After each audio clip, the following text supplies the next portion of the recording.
Hello Internet, and welcome to my live reaction for Fire Brigade of Flames, Chapter 102. When we last left off, a fire had, enveloped the city that... Does the city have a name, actually? Does the, city that this all takes place... Is it just Tokyo? It might just be Tokyo. I'm gonna say it's Tokyo. So Tokyo's all, enveloped in flames, while the 8th Brigade is trying to put all the fires out. Shinra goes off to hunt down Inka. He doesn't know yet, but he knows that she's the fifth Adora Burst. And I don't quite remember if he knows where she is, or if he's just hunting the town for her. Meanwhile, Charon shows up right where Inka is, and, murders Sancho, and is right about to take Inka to the Preacher. And also, on another note, Arthur is trying to find Haumea, or is ready to fight Haumea should the need arise, which it will arise because Haumea is around. So I imagine we're going to get a rematch between them. And yeah, let's jump right into Chapter 102, The Wild Fist. And then we have a picture of, I'm assuming that's Inka with a 1 yen coin. Where there are flames, there is money. Here's the scanlators page, yada yada yada. Let's see. Yeah, and then we go right back to Sancho's dead on the ground, and Charon faces off against Panda and Inka. I actually don't think we've been told which one is Panda and which one is Sancho, but I'm assuming the short, larger one is Panda, because, I don't know, it's the kind of thing an anime would do. So yeah, Panda... Sancho's lying on the ground, bleeding out. I'm pretty sure he's dead. He's most of the left side of his body is missing, so I think that's his heart. So he's pretty dead. You get used to seeing these dead bodies. Used to? Does this sea of flames smell of blood? Do I truly seek a greater danger? Come with us. You are needed.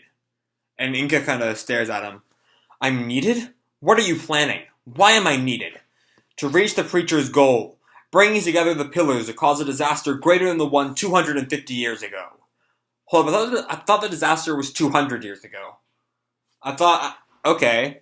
But hold on, I think that's the closest we've actually gotten to a straight up statement of intent from the White Hoods. They've just kind of been evil and starting fires. But now, for whatever reason, we know they want to create something even bigger than the disaster that destroyed the world. So I don't know what he wants. Is he just some sun worshipper and he wants to turn the Earth into another sun? That's my theory. I'm going to say that right now, he's some crazy sun worshiper, and he wants to turn the Earth into the sun. If that's what happens, I expect to be praised for my brilliance. But yeah, that's just my crazy theory. So yeah, and Inka sees a line of fire around Charon. Except, unlike the others, has a clear start and goal to it. What's this? It's different from the other lines. Start. And she kind of moves her finger around the line. Goal. And the huge explosion takes out Charon's shoulder. But he seems to tank it pretty well. Again. And she sees the line again. And she's creating the fires. I thought she was seeing someone else's fires. But yeah, she's making them. What was that? And she sees another line. And she traces it. And another explosion just whams Charon. Who seems to be taking these hits a lot better than Sancho did. Sancho, he got one hit and, lost his entire, left side of his body. And Charon's tanking them pretty well. This girl has awakened her ignition ability? And, he just, grins widely. And, Inka tries to, run to distract him. Panda, run! He's behind me! Oh yeah, that's confirmation that is Panda, the one that's alive. Oh, okay. You think I'm going to let you get away? And Inka keeps running down the street. Preacher? Great disaster? And what's this 5th pillar? This is... And she sees another line coming at her. A much weaker line than the others. And yeah, Charon, grabs at her with his hand. And she dodges it because she can, see the line. How? And she sees 2 lines coming at her. And it looks like she can now... The lines are, her hands. Or his hands. Or Charon's hands. They're not just fire now. And she gets out of the way. You can predict even a low heat. Oh, she's sensing the heat is his body heat. That's what's going on. She can predict heat. So his body heat is what she's noticing. Incredible. And then she sets off another explosion at Charon. Except that you have nowhere else to go. And she kind of steps back. And a bunch of more White Hoods show up behind him. Charon-sama, take her. What is it? And he perks up. What is it? Do you see anything else? There? What is it now? And Inka has no idea what he's talking about. There, do you really see something? And there's another, line rising from Charon. And yep, there's Shinra. Hero incoming! And he, just rams into him. Knees him in the face. And jumps off, and Charon, barely budges. He has a full-on, knee to the face. And he's just, his head slightly tilted. Are you okay? The Special Fire Brigade. And she talks to, Shinra, turns to Inka. Are you the fifth pillar? Don't worry, I'll protect you. Fifth pillar? How do you even know about me? Protect me? What a bunch of crap. Take it easy. Leave the rest to me. And she sees a line, going through Shinra's head. And Shinra just gets slugged by Charon. You are Shinra Kusakabe, are you not? The fourth and fifth pillar. Now I can kill 2 birds with 1 stone. And a bunch of more White Hoods are lined up behind him. 1. Overwhelm. 2. Assault. 3. Overwhelm. 4. Whoa! 1. Overwhelm. 2. Overwhelm. 3. Overwhelm. 4. Whoa! And there's some weird chanting going on from the White Hoods. And he just slugs Shinra in the gut. And Shinra goes flying. And lands in a huge explosion a block away. And Shinra jumps right back and kicks him in the face. And Shinra doesn't even feel it. You're really fast, but... And Charon then goes to kick Shinra in the face. And slams him into the ground. Ugh. And drives his foot in more. Ugh. And Charon just kicks him to the side. And he slams into a wall. Ugh. I learned that you fought against Sho. But without realizing the divine protection of the preacher, you are nothing. Walk! And what is he doing?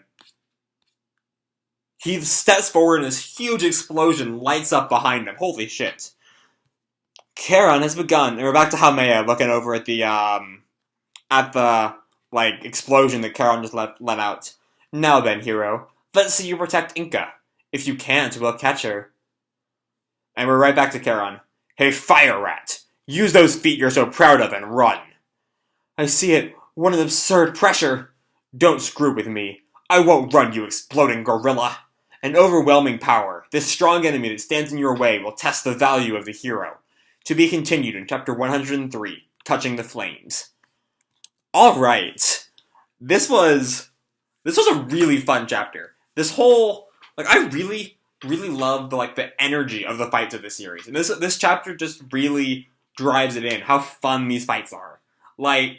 Charon, Inka, learning her powers, and her powers are, admittedly, it makes sense that she can learn her powers real quick, because her powers are really simple. She just, traces a design, and things go boom. And we don't know why that happens yet, and I imagine that'll get explained after this arc. I'm assuming Inka will not be dead at the end of this arc, because that would just be weird, to introduce a character so fast and then kill her off. Especially one that's supposed to have as much importance as Inka does. My prediction, she'll survive this arc. If she doesn't, then I guess I'm wrong. But, we also... This is pretty much just a Shinra, Charon, Inka fight. So there's not a whole lot to talk about. We didn't see anything more with Arthur and his hunt for Haumea, which I also can't wait to see, because, he can take on Haumea like no one else can. Seeing... Charon's just a tank. He gets kneed in the face and just kind of shrugs it off. He has a little bit of, a lean to the side, and then just, is right back to it. Gets kicked in the face and has no, reaction at all. And, he just tanks everything. Holy hell. That's kind of it. What else was there? Inka doesn't really seem to care about Shinra. She notices Shinra's about to get punched and just kind of, lets it happen. So I don't think Inka, I think there's kind of an assumption, especially in the Fire Brigade, that the 5th Adoraburst will just, go with them. But I don't think I think Inka's a bit more complicated than that. She might, she loves her freedom and her, let's call them services, of saving people for all their money. So I don't think she'll want to just like go join a fire brigade. Maybe something happened during the arc that'll change her. I honestly want to see Inka be more as like a third element to this war between the fire brigades and the White Hoods, who's like more aligned with the fire brigades because they don't want to kill her, but like isn't really wanting to join them. That's how I see Inka's role playing out throughout the rest of the series, however long that is. Yeah, this was a fun fighting chapter, and I love Fire Brigade's fun fighting chapters. They're so good. They're so like adrenaline rush, so action packed. They're so much fun. I love them so much. But yeah, I'm gonna leave it here. I'm running out of things to talk about. This chapter was fun, amazing. I loved it. I hope you enjoyed it too, and hope you enjoyed the video. If you did, you can drop me a like, subscribe, whatever the fuck you want. I don't really care. And as always, people, keep kicking ass, and I'll see you in the future. Bye.